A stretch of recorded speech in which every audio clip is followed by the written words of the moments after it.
లేకపోతే తొందరగా ఏడుస్తాం. పౌలుతో మాట్లాడుతున్నాడు ఏమనంటే, ఇదిగో నీ బలహీనతగా ఉన్నప్పుడే నీలో నుండి ఒకటి రాబోతున్నది. ఏంటిది?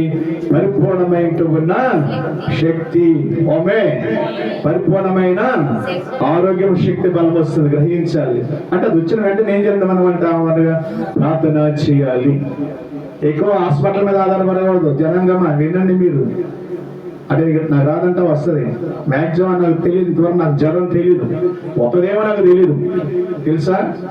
జ్వరం అంటే తెలియదు.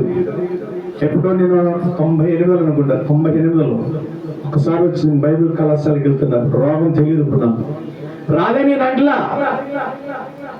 నంట్ల దేవుని యందు ప్రభునందు ప్రియమైన సంఘమా, చాలా చెప్తాను ఒక విషయం. ధర్మ కార్యాలు చేయించని నేర్చుకోనండి. ప్రజల్లో హల్లెలూయా.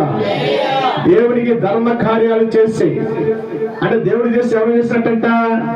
లేని వాళ్ళు చేసినప్పుడు. నువ్వు కలిగిన ప్రతి విషయంలో కూడా దేవునికి మేలుకరంగా ఉంటే కొంతకాలం దేవుడు ఇస్తాడు. హల్లెలూయా. దేవునికి బాధకరంగా ఉంటే కొంతకాలం తప్పించేస్తాడు. అదే కారణం. పౌలు గారు అంటారు మాట, నేను దేవుని యందు ఎలాగమన్నానంటే, ప్రభు యందు ఎలాగమన్నానంటే, ప్రభు యందు ఎలా బ్రతుకుతున్నానంటే, ప్రభుని బట్టి నాకు కలుగుతున్న ప్రతి బలహీనతలో కూడా ప్రభుని అడుగుతున్నాను, ప్రార్థన చేస్తున్నా. హల్లెలూయా. ప్రభుని అడుగుతున్నా, ప్రార్థన చేస్తున్నా. హల్లెలూయా. ప్రభు ఏమంటున్నాడంటే, నా కృప నీకు చాలయ్యా ప్రభులు. అదు ఏంటి ప్రభు? నా కృప నీకు చాలయ్యా ప్రభు. అంత ఎప్పుడైతే బలహీనతలో ఉన్నావో ఆ బలహీనతలోని దేవుని నూతనమైన శక్తితో నేను నింపబడును గాక. నూతన బలం ప్రాముఖ్యమైనదా? బలహీనత ప్రాముఖ్యమైనదమ్మా?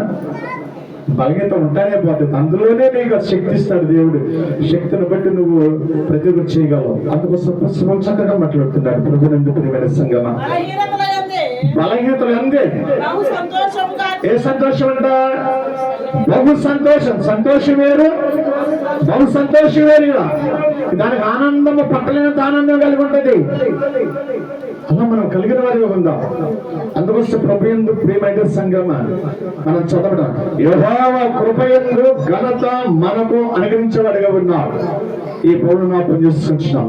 రెండు కృపలో మనకు ఆశీర్వాదం. రెండోది ఏంటంటే ఘనత. చూడండి, ఎప్పుడైతే నువ్వు బలహీనతకుంటావో దానిలో ఒక ఘనత అనేది దేవుడిని గణపరిచేవాడుకుంటారు.